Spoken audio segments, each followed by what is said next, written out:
ونتوكل عليه ونعوذ بالله من شرور أنفسنا ومن سيئات أعمالنا من يهده الله فلا مضل له ومن يضلله فلا هادي له ونشهد أن لا إله إلا الله وحده لا شريك له ونشهد أن سيدنا ومولانا محمدا عبده ورسوله صلى الله تعالى عليه وعلى آله وأصحابه وبارك وسلم أما بعد أعوذ بالله من الشيطان الرجيم بسم الله الرحمن الرحيم ألف لام ميم ذلك الكتاب لا ريب فيه هدى للمتقين صدق الله العظيم.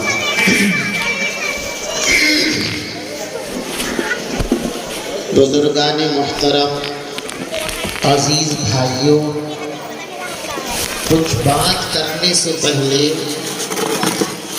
یہ خاص گزارش آپ حضرات سے کرنی ہے کہ جو ہمارا مزاج بن گیا ہے کہ ہر دینی اور دنیاوی تقریب میں ہمارے بہت سے بچے، بہت سے نوجوان موبائل لے کر کھڑے ہو جاتے ہیں اور تصویریں بناتے ہیں، ویڈیو بناتے ہیں، اور اتنا اس کا چلن ہو گیا ہے، اتنا رواج اس کا ہم نے بنا لیا ہے کہ لوگوں کے ذہن سے اس عمل کی حرمت ہی رخصت ہو گئی ہے۔ لوگوں کا یہ خیال بن گیا ہے کہ یہ کوئی گناہ نہیں ہے، یہ کوئی بری بات نہیں ہے۔ اور یاد رکھو، گناہ کی تو معافی ہے، لیکن گناہ کو گناہ نہ سمجھنا یہ بڑی خطرناک صورتحال ہے۔ کبھی کبھی اس کی معافی بھی بڑی مشکل ہو جاتی ہے۔ تصویریں بنانا حرام ہے اور یہ مسئلہ منسوخ ہے، اجتہادی نہیں ہے۔ نبی پاک علیہ السلام نے اس بارے میں ارشاد فرمایا، ان اشد الناس عذابا یوم القیامت المصورون، او کما قال، قیامت کے دن سب سے سخت ترین اور بھیانک ترین عذاب ان لوگوں کو دیا جائے گا جو تصویر بناتے ہیں۔ ایک حدیث میں یقال لہم احیوا ما خلقتم، ان سے کہا جائے گا جو ڈھانچے تم نے بنائے تھے ان میں جان ڈال کے دکھاؤ، ان میں روح ڈال کے دکھاؤ، ان کو زندہ بنا کر کے دکھاؤ۔ اور ظاہر بات ہے کہ روح ڈالنا اور زندگی دینا یہ اللہ کے علاوہ اور کسی کے بس کی بات نہیں۔ تو یہ خالص حرام عمل ہے، کسی بھی صورت میں اس کی حرمت کو ہلکے میں لینا یہ ہمارے لیے خطرناک ہے۔ ہمارے بہت سے لوگ یہاں اس غلط فہمی کا شکار ہوتے ہیں کہ ہم نے بڑے بڑے علماء کا فوٹو دیکھے ہیں، علماء فوٹو کھنچواتے نہیں، لوگ چلتے پھرتے انجانے میں کھینچ لیں، اس کو شائع کر دیں، اس میں علماء کا کیا قصور ہے؟ اس کے علاوہ بہت ساری ملی، سیاسی اور دینی ضرورتیں ہوتی ہیں، وہاں بدرجہ مجبوری اس عمل کو علماء برداشت کر لیتے ہیں، تو وہ ایک مجبوری ہے اور شریعت کی طرف سے دیا ہوا ایک قانون ہے۔ قرآن پاک میں اللہ تبارک و تعالی نے چند حرام چیزوں کا بیان فرمایا، یہ چیز حرام ہے، یہ چیز حرام ہے، یہ چیز حرام ہے۔ ان سب حرام چیزوں کو بیان کرنے کے بعد ایک حکم فرمایا، الا من اضطر، کہ یہ ساری چیزیں حرام ہیں، لیکن اگر کوئی مجبوری آ گئی تو پھر اس کو گوارا کر سکتے ہیں۔ مثلا شراب پینا قطعاً حرام ہے، ایک آدمی کو اتنی شدت کی پیاس ہے کہ جان نکلنا متیقن ہے، اور کوئی جائز چیز دور دور تک ایسی میسر نہیں ہے جس سے وہ اپنی جان کو بچا سکے، اس موقع پر اس کو شریعت کہتی ہے کہ ایک آدھ گھونٹ شراب پی کر ہی اپنی جان بچا لے۔ اس آیت کریمہ سے حضرات فقہا نے ایک قاعدہ اور شریعت کا قانون نکالا، الضرورات تبیح المحظورات، کہ مجبوریوں میں ناجائز چیزوں کو گوارا کرنے کی گنجائش ہے، لیکن اسی آیت میں اللہ نے فرمایا غیر باغ ولا عاد، یہ اجازت جس کو ہم دے رہے ہیں مزے لوٹنے کے لیے اور حد سے تجاوز کرنے کے لیے نہیں ہے۔ اگر ایک لقمے سے جان بچ سکتی ہے تو ایک لقمہ جائز ہے، دوسرا لقمہ بدستور اسی طرح حرام ہے۔ اس سے علماء نے دوسرا قاعدہ نکالا، الضرورہ تتقدر بقدر الضرورہ، کہ ضرورت کی بنیاد پر جس ناجائز چیز کی گنجائش گوارا کی جاتی ہے وہ بس اس حد تک ہے جہاں تک مجبوریاں ہیں، اور جہاں مجبوریاں ہٹی وہ گنجائش بھی ختم ہو جاتی ہے۔ آپ بتائیں، ہر جلسے میں، ہر تقریب میں، ہر معاملے میں فوٹو کھینچنے کی کون سی شرعی مجبوری ہے؟ کون سی دنیاوی مجبوری ہے؟ کون سا ملی مفاد ہے؟ کون سا سیاسی مفاد ہے؟ یہ خالصتاً گناہ کبیرہ ہے جو دنیاوی تقریبات سے چلتے چلتے انتہائی افسوس کی بات ہے کہ ہماری دینی تقریبات میں بھی یہ شیطانی اثرات پورے طور پر داخل ہو گئے ہیں، اور لوگوں کے دلوں سے اس کی حرمت ہی نکلتی جا رہی ہے۔ میں اپنے تمام علماء سے گزارش کرتا ہوں، جو میرے بھائی ہیں، کچھ میرے دوست ہیں، کچھ میرے شاگرد ہیں، کہ اس معاملے میں سختی برتیں، جرأت سے کام لیں، ہمت سے کام لیں۔ مصلحت کے نام پر، رعایت کے نام پر اس کو نظر انداز کر دینا، یہ دراصل شریعت کے ساتھ بے وفائی ہے۔ شریعت سے اور اللہ سے وفا کا تقاضا یہ ہے کہ جو بات غلط ہے اس کو علل اعلان غلط کہو، کسی کا دل ٹوٹتا ہے ٹوٹ جائے۔ آپ بتائیے، اللہ کا قانون زیادہ قیمتی ہے یا جن لوگوں نے ہمیں بلایا ان کا دل زیادہ قیمتی ہے؟ ہم اس رعایت میں کہ صاحب ہمیں ان لوگوں نے بلایا ہے، اگر ہم کچھ کہیں گے ان کا دل ٹوٹ جائے گا، اس کا مطلب یہ ہے کہ ان کا دل ہمیں زیادہ عزیز ہے اللہ تبارک و تعالیٰ کی شریعت کے مقابلے میں۔ اور اگر ایسی سوچ ہماری پیدا ہو جاوے تو پھر ہمیں اپنے آپ کو عالم کہلانے کا حق ہی نہیں۔ عالم کو عالم اللہ نے بنایا ہی اس لیے ہے کہ اس کے ذریعے اللہ تبارک و تعالیٰ قیامت تک اپنے دین کی حفاظت کرنا چاہتا ہے۔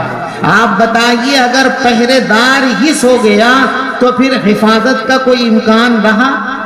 پہرے دار تو بنایا ہی اس لیے جاتا ہے کہ سارا محلہ سوئے، سارا گاؤں سوئے، ساری بستی سوئے، لیکن یہ پہرے دار ایک لمحے کے لیے بھی اگر پلک بند کر لے گا تو یہ خائن کہلائے گا، یہ اپنے فرائض سے چوری کرنے والا کہلائے گا۔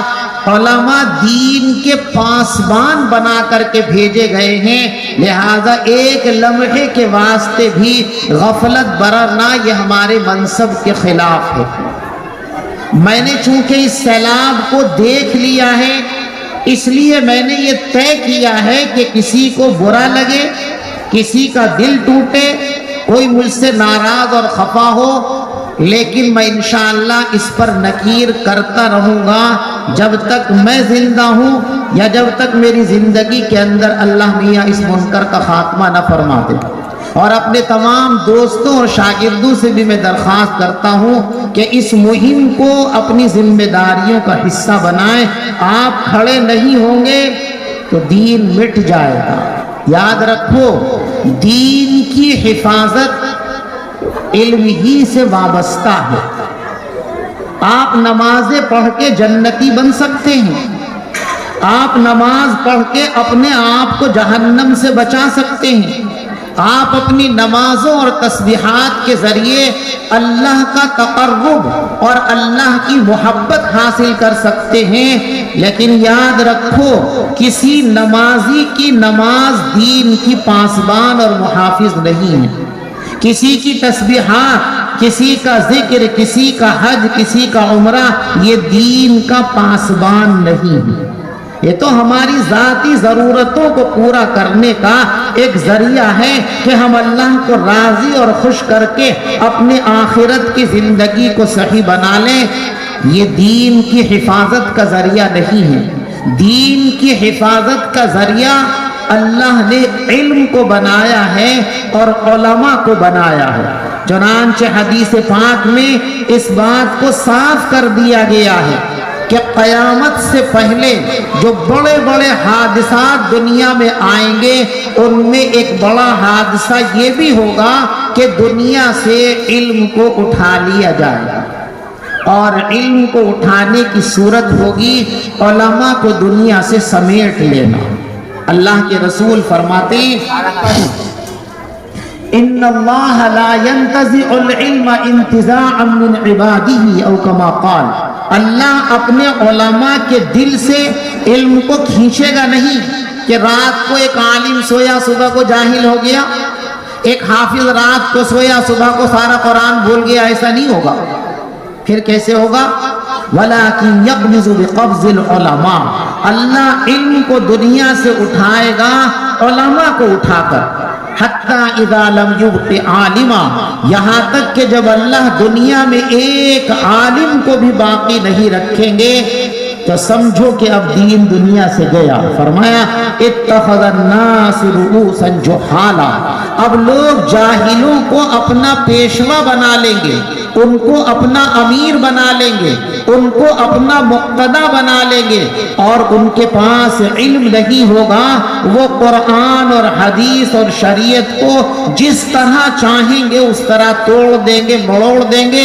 من چاہی تشریح اور تفسیر کر کے خود بھی گمراہ ہوں گے اور باقی انسانیت کو بھی گمراہ کر دیں گے. اللہ کے رسول فرماتے ہیں سئلو، ان سے پوچھا جائے گا فافتو بغیر علم.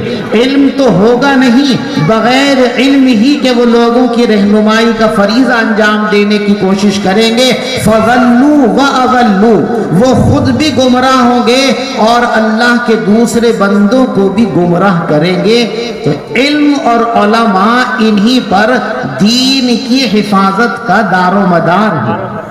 آپ جو سمجھتے ہیں کہ آپ گھر میں چین سے سوتے ہیں، اللہ کا عذاب نہیں آ رہا ہے، یہ آپ کی برکتیں ہیں، بھول جائیے.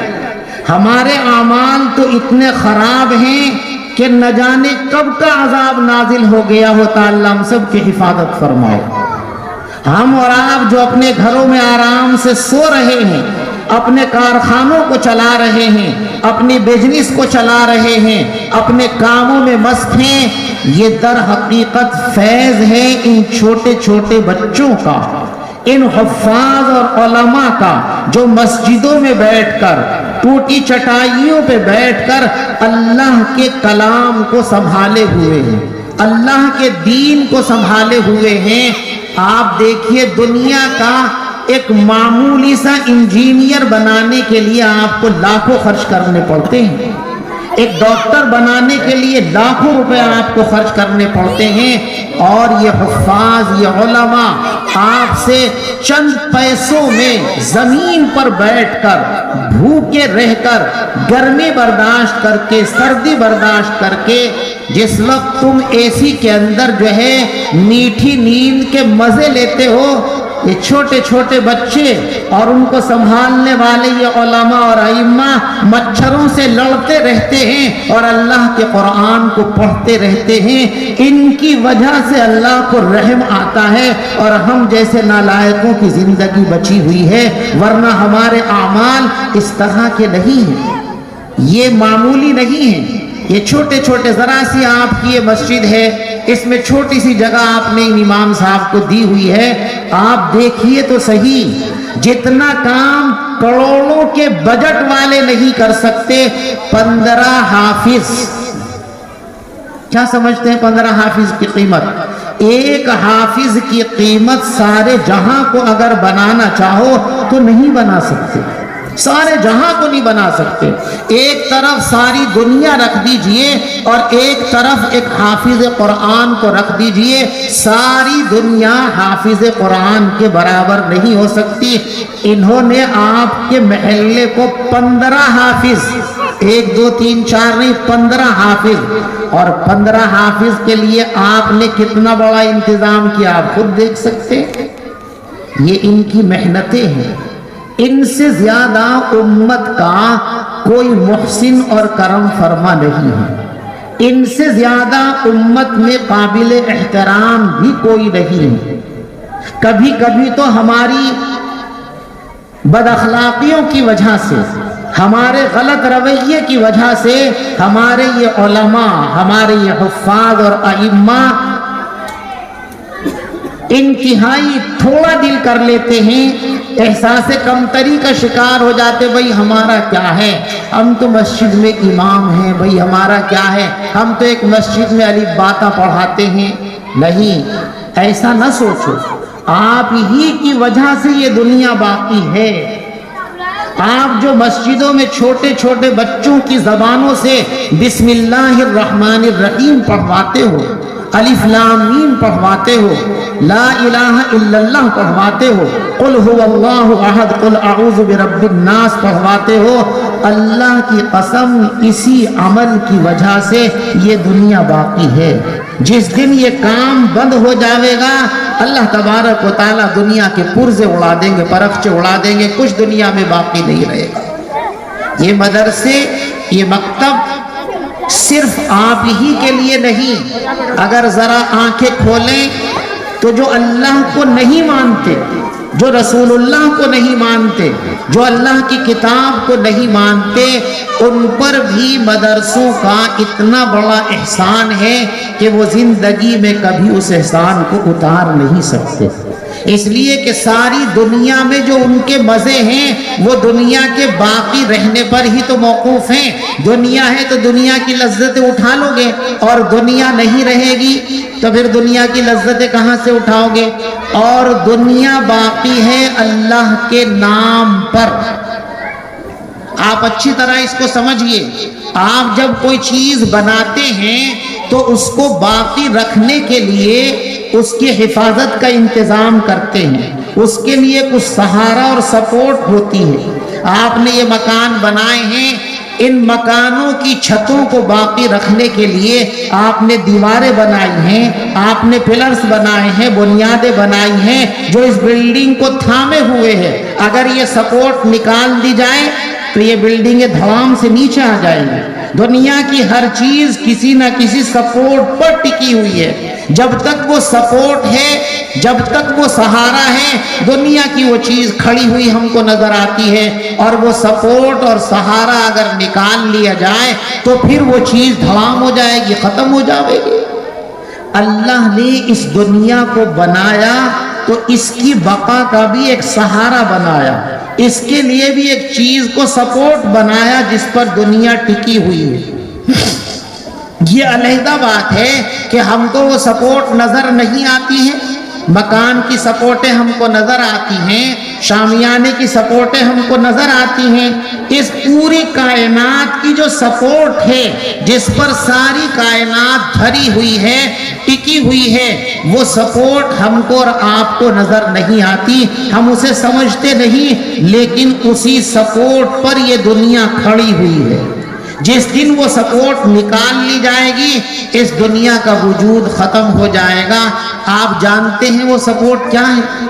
وہ سپورٹ اللہ کا نام ہے، وہ سپورٹ اللہ کا دین ہے، وہ سپورٹ اللہ کا کلام ہے۔ اسی کو ہمارے آقا حضرت محمد مصطفیٰ صلی اللہ علیہ وسلم نے ارشاد فرمایا، لا تقوم الساعة حتى يقال في الارض اللہ اللہ۔ جب تک ایک شخص بھی دنیا میں اللہ کہتا رہے گا قیامت قائم نہیں ہوگی۔ کچھ بھی ہو جاوے، اگر ایک بھی اللہ کا نام لینے والا دنیا میں ہے قیامت نہیں آئے گی، دنیا رکی ہوئی ہے۔ اور جس دن دنیا سے ایک ایک شخص اللہ کا نام لینے والا چلا جائے گا، پھر کوئی مائی کا لال اس دنیا کو بچا نہیں سکے گا، روک نہیں سکے گا۔ یہ اللہ کا فیصلہ ہے، اللہ کے رسول صلی اللہ علیہ وسلم کا فیصلہ ہے۔ تو مدارس میں بیٹھے ہوئے لوگوں کی قدر کرو، ان سے محبت کرو، ان کی عزت کرو، ان کی خدمت کیا کرو۔ ان کی خدمت سے بڑی نیکی کوئی نہیں ہے میرے دوستو۔ حضرت امام بخاری علیہ الرحمہ تو ساری دنیا کے محدثین کے بادشاہ ہیں، بہت سارے مسلمان ان کا نام جانتے ہیں، آپ بھی جانتے ہیں۔ جنہوں نے بخاری شریف لکھی ہے حضرت امام بخاری علیہ الرحمہ، ان کے استاد ہیں حضرت عبداللہ ابن مبارک رحمت اللہ علیہ۔ استاد جب شاگرد امام بخاری ہیں جو ساری دنیا کے محدثین کے بادشاہ ہیں، تو ذرا سوچو ان کا جو استاد ہوگا جس نے بخاری کو امام بخاری بنایا وہ کس درجے کا ہوگا؟ شاگردوں کو دیکھ کر استاد کے مرتبے کا اندازہ ہوتا ہے، درخت کے پھل کو دیکھ کر درخت کی قدر و قیمت کا اندازہ ہوتا ہے۔ کوئی آدمی کتنی قدر و منزلت کا حامل ہے، کیا کمالات تھے، اگر یہ دیکھنا ہو تو اس کے شاگردوں کو دیکھو۔ دارالعلوم دیوبند کے پہلے صدر المدرسین اور پہلے طالب علم حضرت شیخ الہند رحمت اللہ علیہ، ان کی اپنے ہاتھ سے لکھی ہوئی کوئی تصنیف نہیں ہے۔ تو ایک شخص نے کسی ان کے شاگرد سے اعتراض کیا کہ بھئی آپ کہتے ہیں کہ شیخ الہند رحمت اللہ علیہ اتنے بڑے عالم تھے، تو کیا کارنامہ ہے ان کا فن حدیث کے اندر، فن تفسیر کے اندر؟ فرمایا کہ حضرت شیخ الہند کی تصنیفات دیکھنا چاہتے ہو؟ اگر فن حدیث میں شیخ الہند کی مہارت دیکھنا چاہتے ہو تو علامہ انور شاہ کشمیری رحمت اللہ علیہ کو دیکھو۔ اگر تفسیر میں ان کے مقام کو دیکھنا چاہتے ہو تو مولانا شبیر احمد عثمانی کو دیکھو، جن کی تفسیر کا جواب آج تک کوئی لا نہیں سکا ہے۔ اگر ان کی خدمات کو دیکھنا ہے کہ دین پھیلانے کے لیے ان کی خدمات کیا ہیں تو حضرت مولانا الیاس صاحب رحمت اللہ علیہ کو دیکھو، جنہوں نے ساری دنیا کے اندر یہ تبلیغ کا نظام کی داغ بیل ڈالی ہے۔ وہ حضرت شیخ الہند رحمت اللہ علیہ کے شاگرد ہیں۔ تو شیخ الہند رحمت اللہ علیہ کیا تھے؟ اگر یہ دیکھنا چاہو تو ان کے شاگردوں کو دیکھو، شاگردوں سے پتہ چلتا ہے کہ استاد کیا ہیں۔ تو امام بخاری رحمت اللہ علیہ جس کے شاگرد ہوں، آپ اندازہ لگائیے کہ وہ استاد کس درجے کا ہوگا۔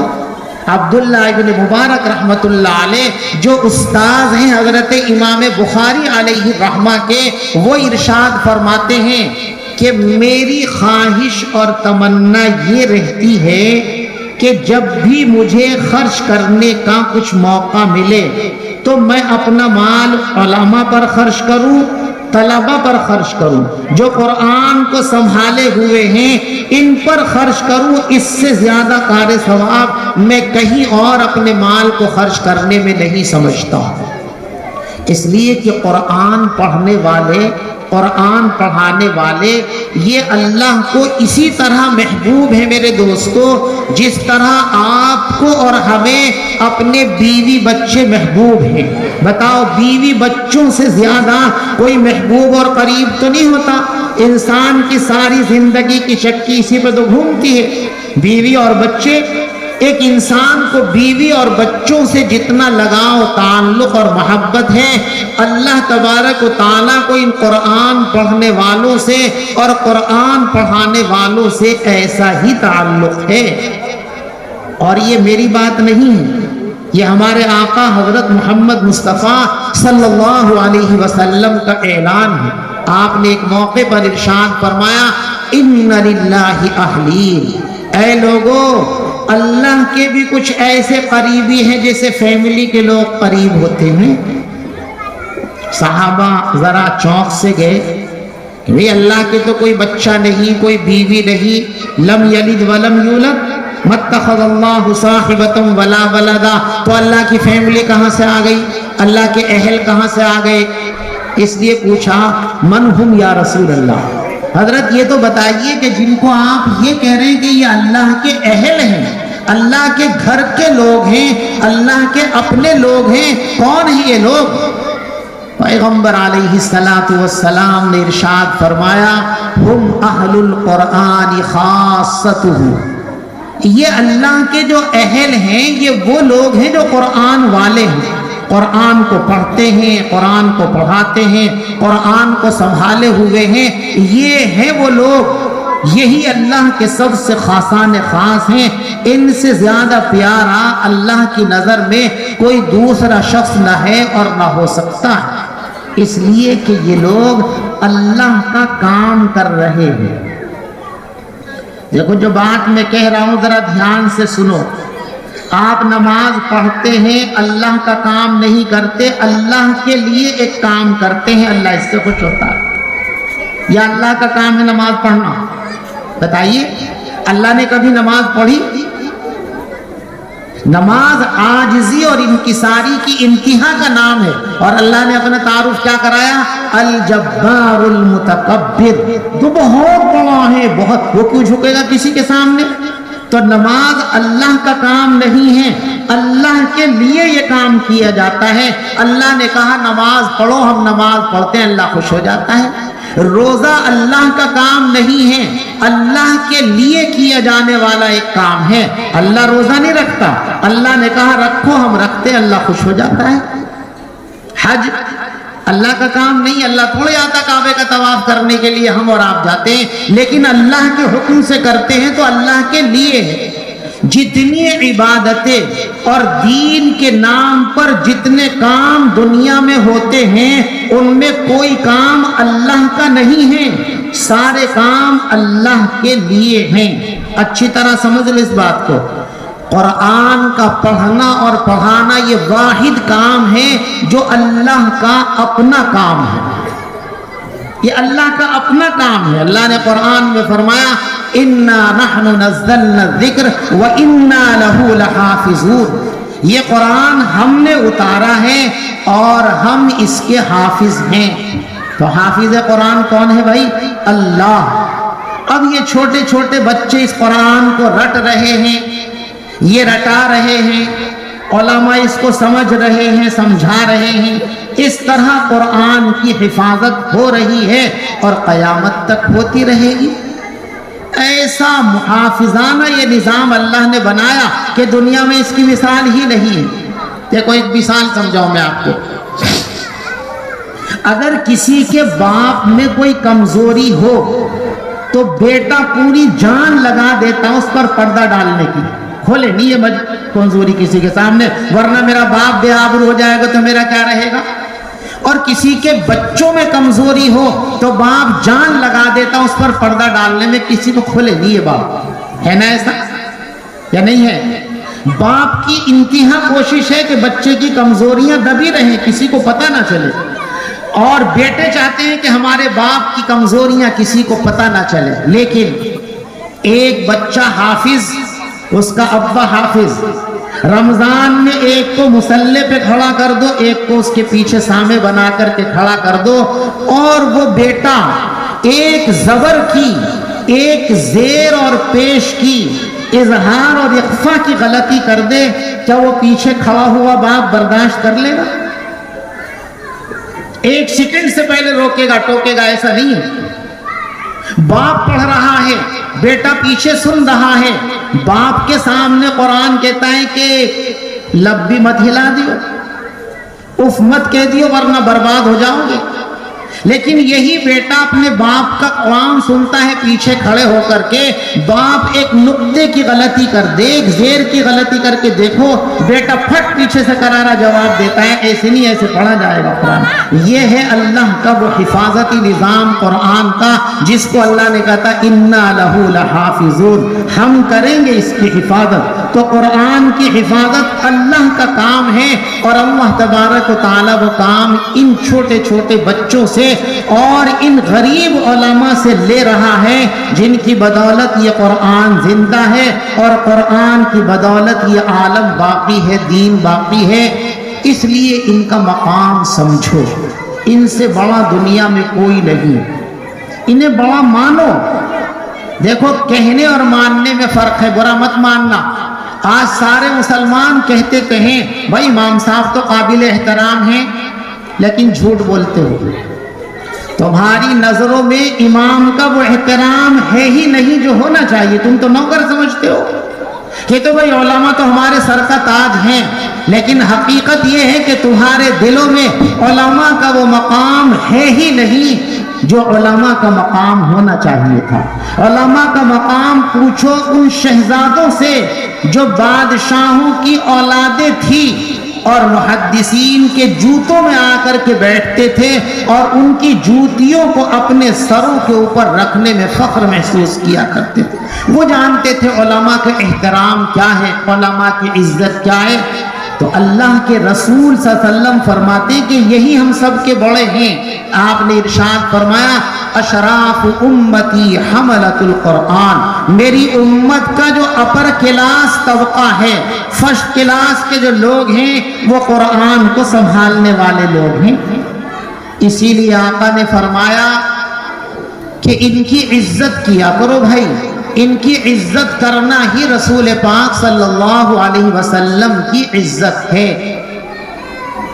آپ اور ہم میں سے کسی کا باپ اگر یوں کہہ دے کہ بھئی دیکھو یہ جو میرا دوست ہے نا، تمہیں اس کی بات ماننی ہے، اس کی عزت کرنی ہے، اس کی عزت میری عزت ہے، اور وہ بیٹا اس کی عزت نہ کرے تو باپ اسے کیا کہے گا؟